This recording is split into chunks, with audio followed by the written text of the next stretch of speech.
मेरे इस चैनल पर आने वाले सभी दर्शक और श्रोताओं को मेरा सादर सप्रेम नमस्कार। बहुत देर के बाद ऐसा हुआ कि मेरी रिकॉर्डिंग में 3 दिन का गैप आ गया। Otherwise almost daily.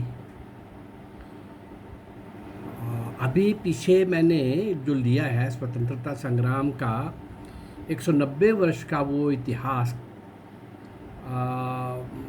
1757 से 1947 तक 190 वर्ष लगातार मैं आपको उसके बीच के उन सब लोगों को आपके सामने ला रहा हूँ जिनको इतिहास नहीं जानता, हम नहीं जानते। 3 4 5 जनरेशन का बीच में गैप भी आ गया। वो लोग जहाँ पैदा हुए थे वो महान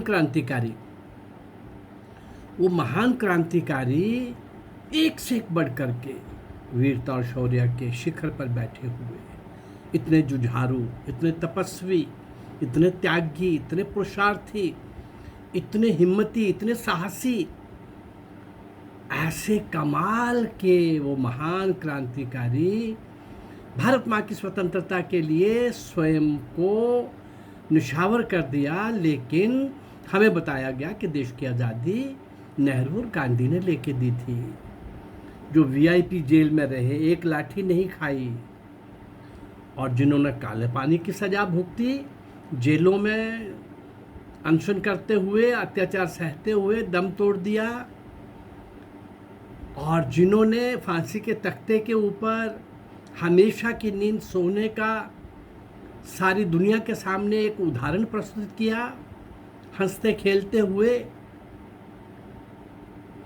उन सब का नाम, और जिन 2 4 5 7 क्रांतिकारियों का नाम हम जानते हैं, उनके बारे में भी विस्तार से कुछ नहीं जानते। उनके बारे में भी विस्तार से हम कुछ नहीं जानते। और मैं तो अभी लगभग 170 वीडियोज़ आपको जो दी हैं, उसमें देशभक्ति के गीत निकाल दिए जाएं तो 130 के आसपास मैंने उन क्रांतिकारियों को दिया है, और उसमें से 120 वो हैं। अभी मैं उस इतिहास के साथ चल रहा हूँ। अभी भी 20-25 वो महान क्रांतिकारी इसी काल के, जिनको कोई नहीं जानता, वो मैं आपके सामने ला रहा हूँ। अभी 1857 के समय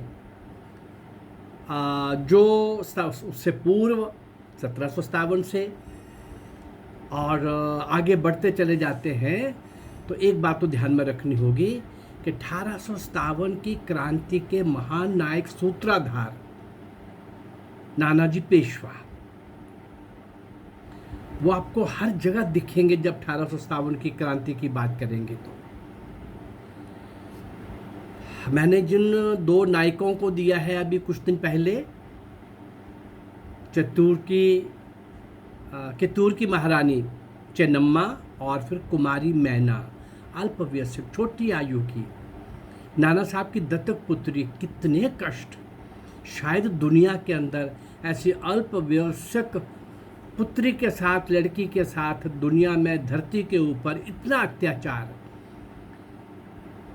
लकड़ियों की एक चिता तैयार की जाती है और जला दिया जाती है, और वो चिता को आग लगा दी गई है, और जलती चिता में फेंक देना लड़की को। फिर आज जली वो पीछे बाहर निकाल के उसको पूछना कि बताओगी नाना साहब पेशवा का पता, क्रांतिकारियों का पता?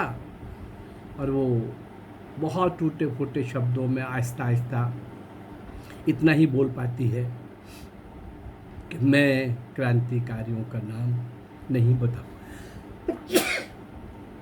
सॉरी। तो इस प्रकार का अभी उसके बाद मैंने एक देशभक्ति का गीत दिया है। तो चेन्नम्मा के बाद, कुमारी मैना के बाद, आज मैं फिर से एक उसी काल की एक महानायिका को ले रहा हूँ। उसी काल की एक महानायिका को महारानी तपस्विनी के नाम से वो प्रसिद्ध हुई। लेकिन आइए जरा पीछे चले हम। ये उनका असली नाम नहीं था, लेकिन राणा पेशवा जी जो सूत्रधार थे, उनकी बहुत बड़ी योजना को साकार रूप देने वाली, उसको बहुत आगे ले जाने वाली और आखिर तक बहुत कमाल के करिश्मे वाले कार्य करती हुई, आगे बढ़ती हुई, किस प्रकार से ये हमें छोड़कर आखिर में गई, कहाँ गई, ये आज इस महारानी तपस्विनी के बारे में कुछ हम जानेंगे। भारतीय स्वतंत्रता संग्राम का इतिहास जो है उसमें सन्यासी और सन्यासिनियों का, सन्यासी विद्रोह का भी उल्लेख मिलता है, विशेष स्थान है उसका। सन 1856 की समाप्ति पर नाना साहब ने अंग्रेजों के खिलाफ सशस्त्र युद्ध करने का जो मन बनाया, उसमें सैनिक विद्रोह भी बहुत ज़रूरी था। वो तो शस्त्र चलाना भी जानते थे, उनके अंदर राष्ट्रीयता और देशभक्ति भरना ज़रूरी था। उस समय उनके सामने एक समस्या थी कि सैनिकों के पास किस तरीके से पहुंचा जाए। आप सीधे सीधे नहीं पहुंच सकते, अंग्रेजों का राज है, आर्मी उनके अंडर है। सैनिक छावनियों में कैसे जाया जाए, कैसे पहुंचा जाए, कैसे ये क्रांति का संदेश दिया जाए, कैसे उनसे संपर्क किया जाए, कैसे पहुंचा जाए। अंग्रेजों के विरुद्ध विद्रोह करने के लिए उनको कैसे तैयार किया जाए। इन सैनिकों से संपर्क के लिए महारानी तपस्विनी, जिनका आज हम जिक्र करेंगे, वर्णन करेंगे, जिनके जीवन के बारे में हम जानने की कोशिश करेंगे, ये महारानी तपस्विनी एक प्रमुख सूत्रधार बनी, एक प्रमुख हथियार बनी। नाना साहब पेशवा की इस योजना को बहुत आगे ले जाने के लिए ये संत रूप में कैसे आई, चलिए थोड़ा और पीछे चलते हैं। महारानी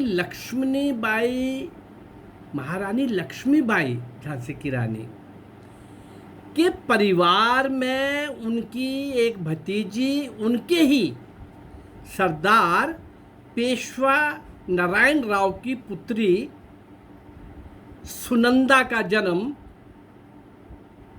अब ये देखिए जरा, नाम सुनंदा, इसका नाम सुनंदा रखा गया, शुरू में सुनंदा नाम था।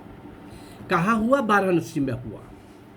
यानी दोनों तरह के परिवार, आगे और पीछे वाले परिवार का संबंध महारानी झांसी और उनके सेनापतियों से। ये बचपन में ही विधवा हो गई, छोटी आयु में तब शादियां हो जाती थीं, और विधवा हो जाने के बाद किशोरावस्था में ही जप, तप, तपस्या, भजन, कीर्तन, अध्यात्म, इस क्षेत्र में इनका आगमन हुआ, उस और बढ़ चली। लेकिन देशभक्ति की भावना और संस्कार ये तो रानी झांसी के परिवार की थी, और जहाँ विवाही गई वो भी ऐसे ही परिवार थे, देशभक्ति से परिपूर्ण। सन्यासिनी हो जाने के बाद भी, यानी अभी तो उस ओर बढ़ रही थी, लेकिन कहीं तो दिमाग में रहा देशभक्ति का विचार बीज। उन सारे साधु संत महात्माओं को एकत्रित करके उनको जो प्रेरणा दी, वो क्या प्रेरणा थी? अंग्रेज भारतीयों का धर्म व संस्कृति सभी को भ्रष्ट कर रहे हैं। धर्म व संस्कृति की रक्षा करना साधु समाज का पहला दायित्व है। इसलिए जब तक आपका आशीर्वाद प्राप्त नहीं होगा, तब तक भारत माँ अपनी गुलामी की बेड़ियों से मुक्त नहीं हो सकती। भारत माँ को मुक्त कराने के लिए भारतीय सैनिकों में चेतना जागृत करो। ये अपने संत महात्माओं को, एक समूह को प्रेरित करके सभी दिशाओं के अंदर भेज दिया गया। इस प्रकार प्रेरणादायक वाणी को लेकर के एक संतों का बहुत बड़ा समूह खड़ा हो गया और वो अपने काम में लग गए। उन छावनियों में 1857 की क्रांति के समय मैंने कई बार बताया है, कमल का फूल और रोटी, ये दो चिन्ह थे जो आगे जाते थे और ये तरह का कोड वर्ड था। हर गांव में पता चल जाता था कि कमल की रोटी और ये कमल का फूल और रोटी अगर कोई बोल रहा है तो इसका मतलब ये क्रांतिकारी है और क्रांति का कोई संदेश लेके आए हैं।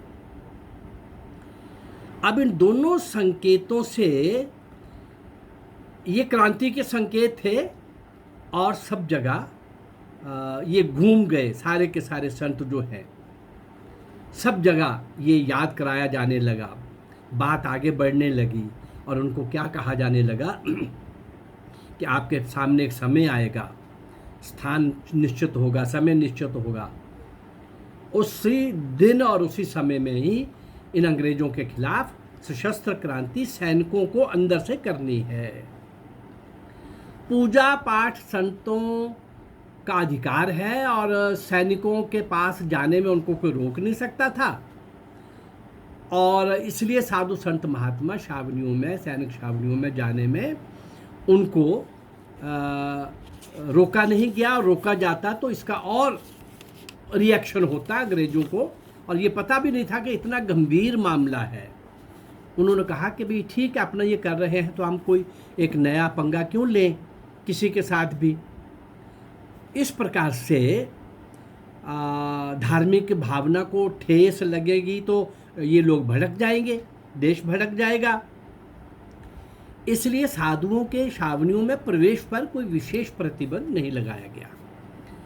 इस प्रकार हम देखते हैं कि संचार माध्यमों की कमी होने के बाद भी, उस समय हर चीज़ की कमी थी, साधन भी कमी थी, संचार माध्यम भी वैसे नहीं थे, लेकिन ये महारानी तपस्विनी, माता तपस्विनी, महारानी तपस्विनी के रूप में देश के एक कोने से दूसरे कोने तक इन्होंने महारानी तपस्विनी के, माता तपस्विनी के नाम से टूर किया, अपने संत महात्माओं को भी भेज दिया और एक कोने से दूसरे कोने तक तपस्विनी, माता तपस्विनी के नाम से ये सुनंदा, रानी सुगंधा सारे देश के अंदर जा रही थी। इनकी टोली में केवल भजन कीर्तन, पूजा अर्चना करने वाले कर्मकांडी लोग नहीं थे, बाहरी रूप कुछ इस प्रकार का बना के भी रखा था, लेकिन इस टोली में, साधु संत महात्माओं की टोली में शस्त्र विद्या में निपुण, अस्त्र शस्त्र से युक्त देशभक्त क्रांतिकारी भी थे इन साधु संत महात्माओं के वेश में, जो अंग्रेजों की निगाहों से बचते हुए, बचने के लिए साधु वेश में क्रांति की ज्वाला को लेकर देश के कोने कोने में घूम घूम कर उस कार्य को तीव्र गति प्रदान करने के लिए माता तपस्विनी के साथ चले हुए थे। ये ऐसे साधु थे जो समय आने पर ब्रिटिश सैनिकों के साथ जबरदस्त लड़ाई भी लड़ सकते थे। मैं समझता हूँ कि कितने क्रांतिकारियों का कितना बड़ा योगदान, कैसा कैसा योगदान, कितनी कितनी तपस्या, कितने कितने उनके कितनी साधना, निरंतर साधना, कितने कष्ट, कितनी जेलें, कितना अरेस्ट, सभी क्रांतिकारियों का मैंने आपको बताया है। ये सब तो चल ही रहा था। दुर्भाग्यवश 1857 की जो क्रांति हुई वो कुछ असफल हो गई। मैं कुछ असफल ही बोलूँगा, उसका एक अपना प्रभाव हुआ। मैंने सारा बताते समय, वीडियोज़ रखते समय क्रांतिकारी के पूर्व का वातावरण, उस समय की घटनाएं, उपलब्धियां, सफलताएं, असफलताएं, उसका दूरगामी प्रभाव, वो व्यर्थ नहीं गया। बहुत बड़ी क्रांति जिसको गदर कह करके छोड़ दिया गया था, लेकिन क्रांतिकारियों के सम्राट वीर सावरकर ने लंदन में बैठ करके उसको महान क्रांति का नाम दे करके उसको हाईलाइट किया, तो सारी दुनिया को पता चला, भारत को भी पता चला, भारत के लोगों को भी पता चला। यद्यपि वो गतिविधियां जो चल रही थी उसका उस ढंग से 1857 की क्रांति में उतने बड़े पैमाने पर ऑर्गेनाइज्ड वे में जितना बड़ा परिणाम हो सकता था हुआ। कुर्बानियाँ भी हुई, लड़ाई भी हुई, मुकाबला भी हुआ, और एक बार तो अंग्रेज़ लोग बहुत सकते में भी आ गए, परेशान भी हो गए कि ये क्या हो गया, स्टन हो गए, हक्के बक्के हो गए। लेकिन आखिर में उन्होंने यहाँ डर भय स्थापित करना था, उनके पास सेना बड़ी थी, हमारे राजे रजवाड़े आपस में लड़ते थे, वो एक अलग इतिहास है।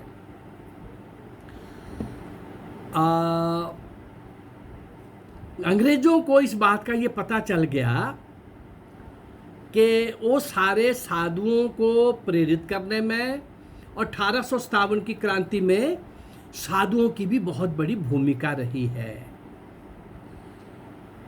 और इसलिए बहुत बड़ी संख्या में बाद में उस क्रांति के बाद जो कुछ सफल और कुछ असफल रही, बहुत बड़े पैमाने पर जैसे आम लोगों को मारा, किसानों को मारा, गांव जला दिए गए, फौजियों का कोर्ट मार्शल हुआ, फांसी हुई, उनको शूट कर दिया गया, मार दिया गया, गोलियां मार दी गईं, गोलियों से भून दिया गया। लेकिन ऐसे ही कुछ साधु संत महात्माओं को भी फांसी भी दी गई, गोलियों से भी भूना गया। और जब पता चला कि साधु संत महात्मा तो इस देश की बहुत बड़ी फोर्स हैं, इनको अभी से दबाओ, नहीं तो ये सारे अगर निकल आए तो फिर तो बचना बहुत मुश्किल है। इसलिए जहाँ सब प्रकार के अत्याचारों से वो एक डर भय का माहौल उत्पन्न कर रहे थे, खौफ का, वैसे ही साधु संत महात्माओं को भी मार करके बहुत तरह के अत्याचार डालकर उनके ऊपर अत्याचार करके साधुओं का भी कत्लेआम किया गया, गोलियों से भूना गया, मारा गया, फांसी पर भी लटका दिया गया। लेकिन अंग्रेजों को माता तपस्विनी का उस प्रकार का सुराग नहीं मिला कि इस साधु संत महात्माओं का जो प्रेरणा स्रोत है, केंद्र जो है, वो सुनंदा यानी माता तपस्विनी है, महारानी सुनंदा है, महारानी तपस्विनी है, ये माता तपस्विनी है। इस प्रकार का एक बार पकड़ा था तो उनका, भाई मैं तो भजन कीर्तन करती हूँ, और बाहरी रूप इनका उसमें भी यही था। लेकिन महासूत्राधार नाना साहब पेशवा की ये साधु संत महात्माओं को प्रेरित करने वाली सूत्राधार तपस्विनी, माता तपस्विनी जो है, ये अंग्रेजों की पकड़ में नहीं आ रही थी। उनको ये पता चल गया था कि ये उस ढंग का नहीं पता चला कि ये सूत्राधार है, पर ये माता तपस्विनी की ओर भी उनका शक की सुई जा रही थी। उससे बचने के लिए नाना साहब पेशवा से विचार किया और साथियों से विचार किया। ये भारत में रहना इनको ठीक नहीं लगा, तो ये नेपाल की ओर निकल गई। नेपाल के तराई क्षेत्र में जाकर के इन्होंने वहाँ पर कोई वहाँ ऐसे ही कुटिया में, साधु वेश में तो थी ही, तो वहाँ पर भी नेपालियों को भी अंग्रेज़ों के विरुद्ध भड़काने में, उनको जागृत करने में इन्होंने अपना पूरा समय लगाया। अंग्रेज़ लोग कैसे कैसे क्या क्या अत्याचार ढा रहे हैं उसको अवगत कराया, और अंग्रेज़ लोगों के विरुद्ध घृणा उत्पन्न हो नेपाल में भी, ऐसा बड़े पैमाने पर साधु वेश में इन्होंने काम किया। अब चाहती ये क्या थी कि वहाँ पर एक शस्त्र बनाने का कारखाना लगे और वहाँ से शस्त्र में भारत भेजूं। अब सुनिए, साधु वेश में थी, तो इस तरफ इस योजना को आगे करने हुए वेश बदल के काम कर रही थी, और ये फिर से एक बार कलकत्ता में आ गई 1901 में नेपाल से, और बाल गंगाधर तिलक के सामने इन्होंने अपनी योजना रखी कि मैं ऐसा चाहती हूँ नेपाल के अंदर इस प्रकार का।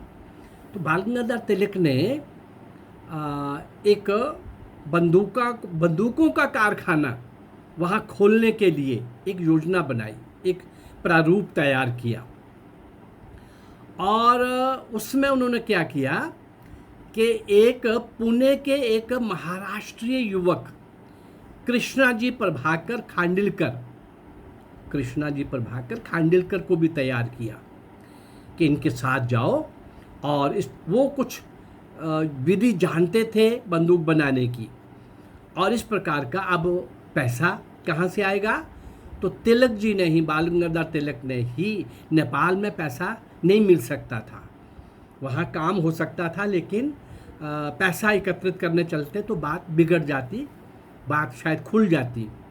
तो बाल गंगाधर तिलक ने एक अपना वो व्यक्ति, वो महाराष्ट्रीय युवक कृष्णाजी प्रभाकर खांडिलकर को भी साथ दिया और धनराशि भी दी, और तपस्विनी, माता तपस्विनी के सहायता अर्थ कहा कि भाई इसके साथ रहना है, आपको अपना कारखाना बनाना है। नेपाल में पहुंचकर महारानी तपस्विनी, माता तपस्विनी ने एक जर्मन फॉर्म थी, जर्मन क्रुप्स के नाम से, उनकी सहायता से एक कारखाना शुरू किया। प्रत्यक्ष रूप में तो सामने तो ये था कि वो टॉयलेट्स और टॉयलेट्स से रिलेटेड कुछ सामग्री बनाने का वो कारखाना है, कुछ मात्रा में वो काम भी होता था, लेकिन असली उद्देश्य तो दूसरा था ना, बंदूकों का, और वो काम वहाँ हो रहा था। और किस रूप से, किस तरीके से ये जो बंदूकों का कारखाना जो है गुप्त रूप से शस्त्र तैयार करके बंगाल भेजे जाने लगे, और वहाँ से क्रांतिकारियों में वितरित होने लगे।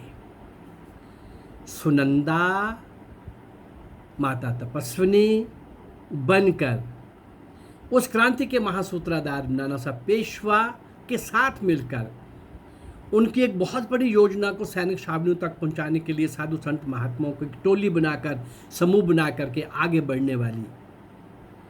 और अब कहाँ तक पहुँचे हैं हम, जहाँ तक भी पहुँचे हैं ये आपके सामने मैंने रखने की कोशिश की है। अभी आगे चुनौतियाँ और बड़ी हैं, संकट और बड़े हैं। उन सारी चुनौतियों का मुकाबला कैसे करती हैं ये, किस प्रकार से करती हैं, किस प्रकार से अंतिम श्वास तक जुझारू हो करके, संघर्षशील रह करके, कैसे एक विजन और कन्विक्शन के साथ, मान्यता के साथ, पूरी तरह से हठ के साथ, कैसी मजबूती के साथ ये खड़ी होती हैं।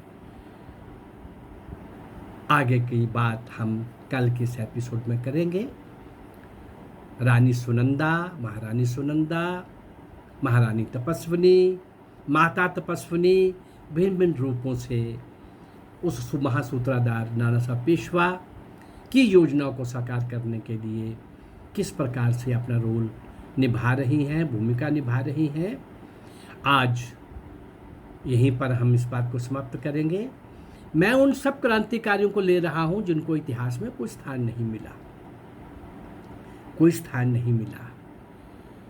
मेरी कोशिश है कि उन सबको ला करके, जिन्होंने वास्तव में देश की आज़ादी के लिए काम किया, वास्तव में ये स्पॉन्सर्ड लोग जिनको सत्ता सौंपी गई, इनका तो आज़ादी, इनसे डर करके अंग्रेज नहीं गए भाई। वीरमंगल पांडे से सुभाष चंद्र बोस तक, उसके भी पहले 1757 से 1947 तक 190 वर्ष का लंबा इतिहास अंग्रेजों का जो मैंने काल लिया।